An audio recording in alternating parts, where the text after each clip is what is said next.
It's the middle of July, and it's the time of year when heat stress in plants can be a significant challenge for gardeners. If you're gardening in the peak of the summer or just in a region with consistently high temperatures, heat stress can lead to wilting, reduced yields, poor fruit quality, and even cause our plants to just up and die. But we can do something about it. Lots of things, actually. Today on Just Grow Something, we're talking effective management of heat stress in our plants, including preventative measures and actions to take after our plants are possibly affected. We'll talk all the strategies that we can take to help maintain a healthy garden despite the heat. Let's dig in. Hey, I'm Karen. I started gardening in a small corner of my suburban backyard, and now 18 years later, I've got a degree in horticulture and operate a 40-acre market farm. Grab your garden journal and a cup of coffee and get ready to just grow something. So it is the middle of July, and honestly, it hasn't been nearly as bad here as it usually is. By now, Mother Nature has generally turned the faucet off like weeks ago, and the temperatures would have normally soared into the upper 90s or low 100s Fahrenheit. But we've had much more rain this year, and the temperatures have only eked into the low 90s a couple of times so far. But I know it's coming, so it's time to prepare the garden to be resilient. Heat stress in our plants happens when the temperatures basically exceed what the plant's optimal range is. And so this causes a bunch of different physiological disruptions. It means the plant can't function the way it normally would. For most of our summer vegetables, the optimal growth occurs when the temperatures are between 70 and 85 Fahrenheit or 21 to 29 Celsius. Anytime the temperatures start to go above that range, we're going to start to see some signs of heat stress in our plants. The first and most obvious one is wilting, and this is generally due to excessive water loss. Now, this is not the same as the plants sort of wilting over in the hottest part of the day to reduce their leaf surface exposure, because they're doing that at that point to just prevent further transpiration from happening. You don't want to have the water evaporating from the leaf surface, so they will wilt over. But generally speaking, once the temperatures start to cool off in the evening and into the overnight, they will bounce right back up again. Wilting due to excessive water loss is not going to recover very quickly. So you're not going to see those plants back out. They're going to stay wilted at that point. Another symptom is leaf scorch. This is the browning or burning of the leaf edges. You might see them getting even crispy. Blossom drop. So this is when the flowers fall off of the plant without setting any fruit. They just fall off for seemingly no reason. This is due to the heat. And then fruit disorders like blossom end rot in our tomatoes and our eggplant and, even our peppers and our zucchinis and stuff. This is not generally going to be due to a lack of calcium in the soil. We talk about blossom end rot being a lack of calcium, but it's technically a lack of calcium in the plant. And in the extreme heat, this is often as a result of heat stress or inconsistent water just causing a lack of calcium movement. So it can't get into the plant or it can't move within the plant into the fruit where it is needed. So you may not necessarily have a lack of calcium. It very well may be due to the heat or a lack of water. And then you also may see some very obvious stunted growth in your plants. They either will slow to a crawl or completely stop development altogether and just sort of seem like they're in this sort of, I don't know, stasis. So, what do we do to prevent heat stress from getting to our plants at all? Really, what we want to do is sort of create an environment in the garden that minimizes extreme temperature swings and that sort of supports the plants being resilient on their own. And the first thing to do is to look for varieties that are bred for heat tolerance. That can significantly reduce the risk of heat stress. There are a lot of varieties out there that have been bred to be able to withstand a lot of high heat. So look for varieties that are labeled as heat tolerant or heat resistant. There are tomatoes and peppers and eggplant, even lettuces that have been bred to withstand higher temperatures, even though that's not something that we would typically grow here in the middle of the summer, unless they are very, very tiny and they are underneath some shade. But in areas where the heat doesn't get quite as extreme, you actually can grow some of those varieties of lettuce throughout the summertime.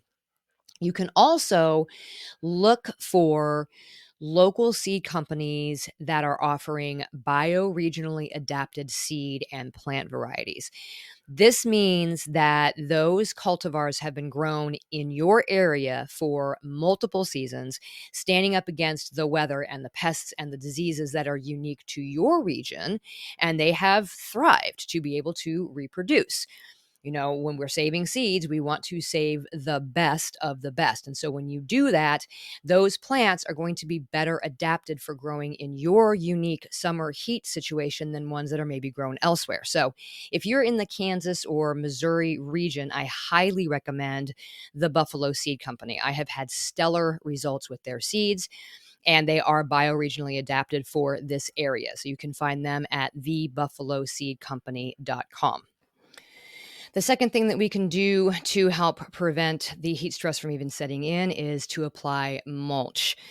I constantly preach mulch. This is one of the reasons why. Applying mulch around your plants can help conserve the soil moisture, number one, but it also is going to help regulate that soil temperature. So it's reducing the impact of these extreme heat events. I recommend organic mulches that are light in color.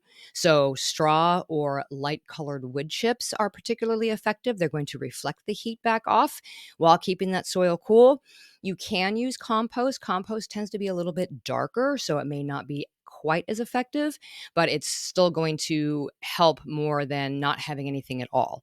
You want to make sure that the mulch is applied about 2 to 4 inches deep around the base of your plants. Just make sure that you're not putting them in direct contact with the stems because we don't want them to rot. Now is a good time to be double checking. Even if you did apply mulch early in the spring or at the beginning of your gardening season, now is a good time to check and make sure that you still have as thick of a layer as you think you do. Because again, these are organic mulches, so they're going to start to break down over time, and you may not have as much right now as you think.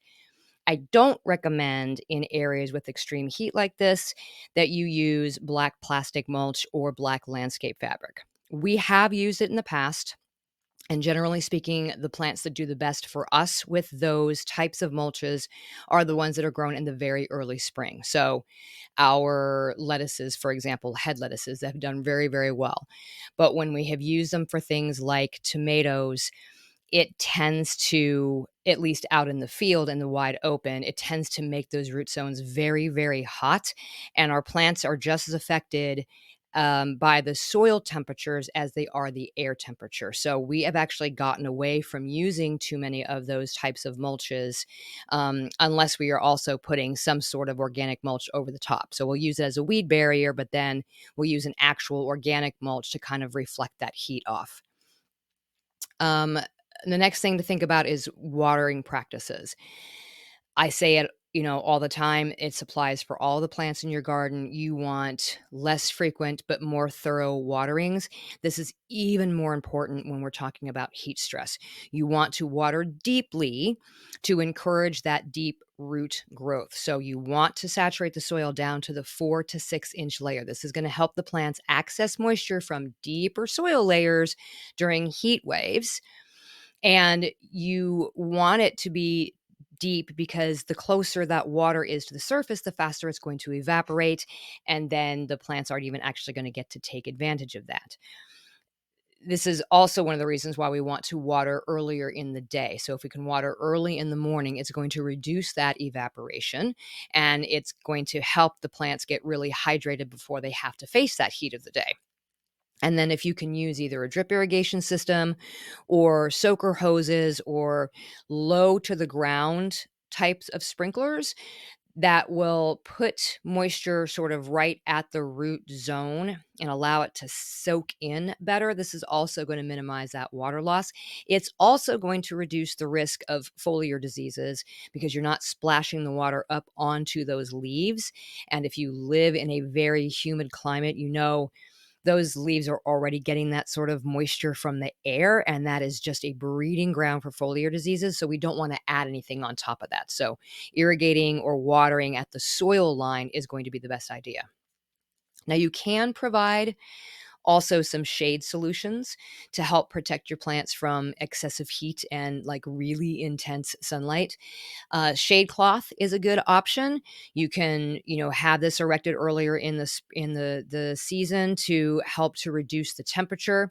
It's also going to help reduce the light intensity. These cloths come in a wide variety of shading levels. So they'll either say it shades at a certain thing or it allows a certain level of light. So if it's, it says 50%, then obviously it's going to let in about 50% of the light. Some of the time it will say it's a 70%, which means it's letting in 70% of the light. You can go as high as 90%. So generally speaking, depending on the time of the year, but 70% of the light coming through is going to be good. 50% is good too. It's going to help to shade those and cool them quite a bit. You just don't want it to be so dark or so thick that it's not letting any of the light through and it's just sort of trying to grow in the shade at that point. You can use row covers for this also. The lightweight row covers that we use for frost cloth in the wintertime can also provide shade. You just want to make sure that it's elevated up enough above the plants that you get the airflow, because those things, if you put them like down like a tunnel over top of those plants, it's actually just going to trap the heat in, and that's going to make it even worse. So they need to be open and they need to be up high enough to where you're going to get that airflow under there. And then, think about interplanting. We talk about growing taller crops with lower growing ones, and you can do this in a manner that it's strategic so that the taller ones will provide natural shade for the shorter, maybe more heat sensitive plants. This does require some forethought. So these are things that you need to think about when you're in your initial planning stages of your garden in the winter or in the early spring, keeping in mind what those summer conditions are going to be like. Now, what happens? What should we do when we see our plants undergoing some heat stress? Despite our best efforts, it's very likely going to happen no matter what. So, if your plants are wilting or they are showing signs of heat stress, check the soil moisture first before you immediately decide to water them. Again, we have to learn to determine the difference between when they are wilting over to reduce the surface area just to protect itself from, further water evaporation, versus them wilting due to heat stress or not having enough water. So check the soil moisture first. And if you do see that soil is dry below the 3-inch mark, then go ahead and water them immediately. Make sure that the water reaches that root zone and not just the surface where it's going to evaporate. You want it down at that 4 to 6 inch level. So you may have to run that water for a while. And in very severe cases, you might actually have to water twice a day until those stress symptoms start to subside. It may not be an immediate uptake of water. It all depends on how stressed they have gotten. The second thing you can do is throw up some temporary shading. So, it doesn't have to be a fancy shade cloth. It could be old bed sheets or, burlap, or, if you have shade cloth, great. If you have row cover, great. Just support whatever you're using as a shading material up with stakes or some other type of a structure, because you don't want them to be in direct contact with the plants. That can cause some physical damage. We also don't want them that close to the plants because that's going to impede the airflow and maybe trap more of the heat. We want the air to flow, but we want to block some of that sun. Something else that you can do is to spray them very lightly with water. Okay, a light mist of water on the foliage can actually help cool plants through evaporation. And you want to do this kind of earlier in the day. You don't want to do it like right at the hottest part of the day because you might actually damage the plants at this point. But just think about how good it feels for you to stand out in the sun and maybe just have a misting of water on your face. Now, translate that into what it's going to feel like on those leaf surfaces. So early in the morning or late in the afternoon, just to kind of give them a little bit of a break. And that will actually help to cool those plants a little bit and alleviate some of that stress. You can also alleviate some of the stress by doing some pruning and some thinning. Now, obviously, we want to do this in the early morning when the plants aren't already, warm from the heat of the day and they're not already stressed. But if you can remove some of the foliage, you're going to actually reduce the plant's water needs at that point, and it's also going to help improve the airflow around that plant, which is going to help to cool the plant down. You can also take a look at the way that your plants are growing, and if they seem like they're maybe a little overcrowded for the current conditions, then thinning them out is also going to reduce that competition for water and nutrients, and it's also gonna provide a little bit more airflow, so this is all gonna help with, any kind of recovery from heat stress that they're already facing. It also will help to prevent any further stress from occurring. And then you also need to try to see how well you can manage your soil. So, adding organic matter to the soil is going to improve its water holding capacity. And of course, it also adds nutrients at the same time. But that water holding capacity is important during times when, it's extreme heat events. So if we can add organic matter at the beginning of the season or in the off season to help improve the soil, that is going to help in the overall. If you're doing a raised planter or raised garden bed and it seems like you need to somehow improve that soil structure and you need to do it fairly quickly, you can actually incorporate vermiculite or perlite into those beds. You can do this in the garden beds too. It's not going to cause any harm. We've talked about what perlite and vermiculite are. They are natural substances. They actually help to retain moisture, and they also help to improve the soil structure. So if the compost isn't doing it or you don't have access to a ton of compost, you can actually get large bags of vermiculite or perlite and you can work that into your soil. And then also consider growing cover crops during the off season. That's going to help improve the soil structure too, and it's also going to help with the moisture retention. Now, some of this takes, some effort. It takes some forethought. And then some of this, takes effort in the garden to manage this stuff. And I know the last thing that we may want to be doing is spending energy in the hot afternoon. So, doing these things in the early morning or in the evening is your best bet. So, be prepared to get out there when the conditions are more forgiving. Know what you need to do and time it to where it's going to be more forgiving for you. If you're finding you're having some energy issues in the late afternoon, I will tell you that I started using Magic Mind last year as sort of an afternoon energy boost rather than grabbing a cup of coffee or tea or something.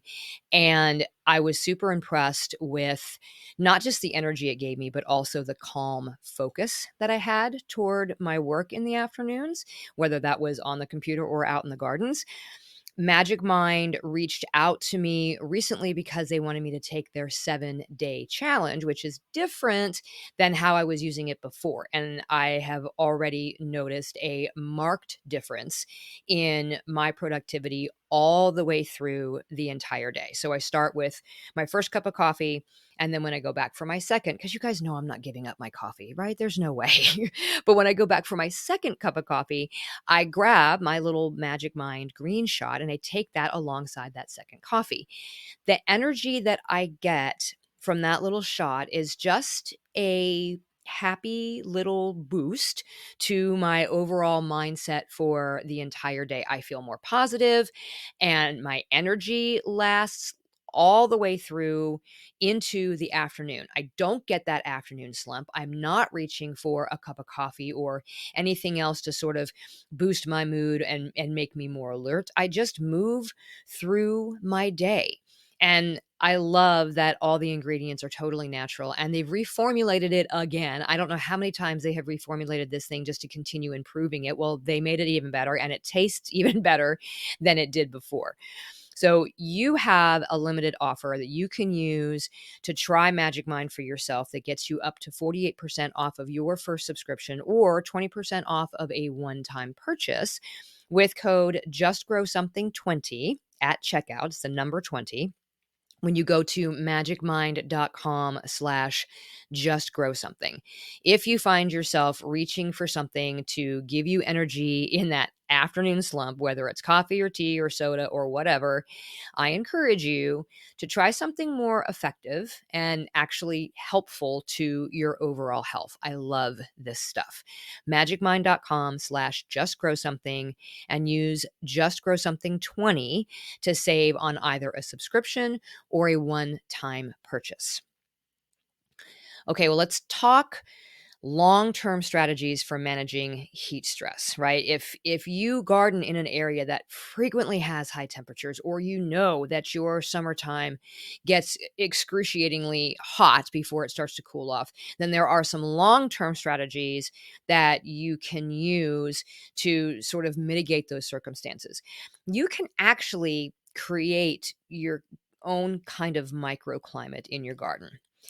This is going to give you a localized environment that helps protect your plants from extreme heat. One of those things that you can do is actually plant hedges or install fences or trellises where plants can be grown that will shade your garden beds at an appropriate time of day during the summer.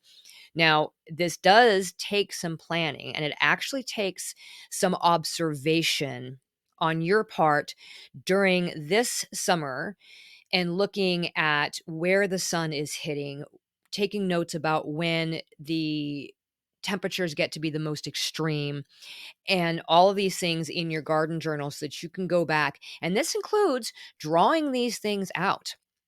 If you can give yourself a little drawing of your garden and duplicate it so you have sort of 3 different versions of it, and you can monitor where the sun is hitting and what's growing and how those plants are reacting to the sun, at the beginning part of the season and then smack dab in the middle and then again at the end. Or if it's really just the summer that you're worried about, the beginning part of the summer and then the middle and then the end. That is going to give you an idea of where you could put these sort of windbreaks, or I guess sun breaks, for lack of a better term, these hedges or fences or trellises that you can use to grow things on that are going to help protect some of those other plants. The other thing to think about is living ground covers. So growing perennial plants in the garden that act as a living mulch that you can plant into. That is going to protect that soil. It's going to protect the soil without you having to constantly replenish mulch. You just have to make sure it's something that's not going to compete with the other things that you actually are growing in those beds. Believe it or not, I am working on this with perennial mints in many of my raised planters. And I know that sends alarm bells off to most people because we're always told, don't put mint anywhere that you don't want it to live forever. I'm using them in my raised planter box direct planters, and because they're not going to escape that cultivation. And if they do, they're just going down in the grass, and I don't care if it's going in the grass, that's fine. But the plants that I typically put into some of those planters are taller growing plants that are not going to be competing with the mint. The mint will stay low growing, and then I do much taller like zucchinis, or I put tomatoes in there, or peppers, or whatever. I probably would not use mint in a bed that I was going to grow nothing but leafy greens, or lettuces, or low growing greens like arugula. That would definitely be competition. So you have to think about how you're going to use those beds. Clover is good for this too. You can also plant annuals. If you don't want to put a perennial in there, you can plant annuals that do the same thing. They just don't stay in place permanently. Anything that you can do to help protect that soil, if the mulch isn't really doing as good of a job as you might hope. And the other option is reflective mulches. We talked about the organic mulches being a light color and that helping to reflect some of that heat. But there are mulches that use reflective materials like white plastic mulch, so white instead of black. That can help keep the soil temperatures lower. There are also light colored paper mulches that can also be used. We have used those before in our onions. If the organic mulch that you've got access to just isn't very effective for you, you have other options. Another thing that we can look at in the long term is some sort of soil moisture monitoring. If you are finding that you are constantly battling keeping your garden watered and you really feel like you're having a hard time sort of tracking those moisture levels, and going out and sticking your finger in the dirt just isn't working, and you feel like you're always watering, there are soil moisture sensors that can help you track these things. Some of them are very, very simple, and it's just sort of an analog reading, and you go down and you check it. Some of them are like really fancy schmancy, and like you can hook it into your irrigation and it will automatically turn things on. And then there's everything in between. So different technologies, wide gambit of options for them, but it can prevent you from underwatering and having to go out and do those sort of emergency waterings if you're just struggling with your plants constantly, suddenly wilting over because something happened and they didn't get enough water. So you can consider using some sort of a soil moisture monitor. And then one thing that we may not think about when it comes to heat stress is making sure that we have an integrated pest management strategy, right? So our plants, if they are healthier, are going to be more resilient to heat stress. So if we don't have a bunch of insects that are predating on them, breaking down their defenses, then they can focus their energies on being resilient to that heat stress. So we're reducing the pest pressure, which is going to eliminate some of that extra stress. So crop rotation, making sure that we're disrupting those pest life cycles, using biological controls like the beneficial insects that we can bring in, whether you're bringing them in or you're planting things to kind of attract them to the garden.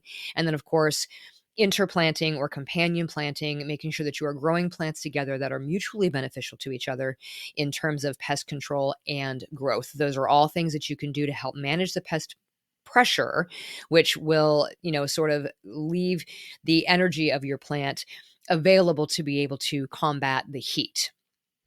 And then I really do want to talk about that sort of genetic resiliency component again. If you can grow plants that are closer to being native in your area, you will have a better you'll have better luck getting them to survive extreme heat. So this goes along with what we said about bioregionally adapted seeds and plants. If a plant is a cultivated variety of something that grew wild natively in your area, it is much, much more likely to do well in your area than something that originated in a completely different climate from yours.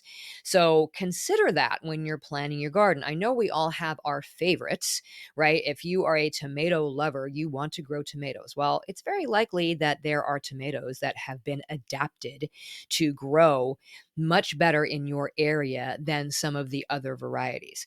So, once again, if you can find a company that is local to you, that is growing those seeds, or if you can figure out what the sort of area of origin is for the plants that you want to grow, and find some that were originating in climates that were very similar to yours, it's going to help you have those plants be more resilient and more resistant against that heat stress. So if your plants got heat stress and then you employed all the measures you possibly could to get them to bounce back, you're going to know if they have recovered because you're going to see a few signs. They're going to regain their firmness. They're no longer going to appear wilted at all times. They should have bounced back. You will start to see healthy new leaves and shoots appearing, and you should see the resumption of normal flowering and fruiting patterns. Even if your plants don't go through actual heat stress and look like they're being damaged, they still may have some of these symptoms that cause them to, stop growing and stop flowering and that sort of thing. As the weather starts to cool off a little bit, you should also see the resumption of a lot of these activities. It's not necessarily a death sentence to those plants if they just kind of sit in a holding pattern for a little bit, trying to get themselves through the worst of the heat. So we just want to kind of help them in that situation. So, constantly monitoring the weather forecast and checking our soil moisture levels, making sure that we're sort of anticipating when that next round of heat is going to hit, will give us the ability to be able to give our plants a little bit of attention. And that way we can maintain a productive garden even through the hottest summer conditions. Until next time, my gardening friends, keep on cultivating that dream garden, and we'll talk again soon. Thanks for listening to another episode of the Just Grow Something podcast. For more information about today's topic and to find all the ways you can get in touch with me or support the show, go to justgrowsomethingpodcast.com. Until next time, my gardening friends, keep learning and keep growing.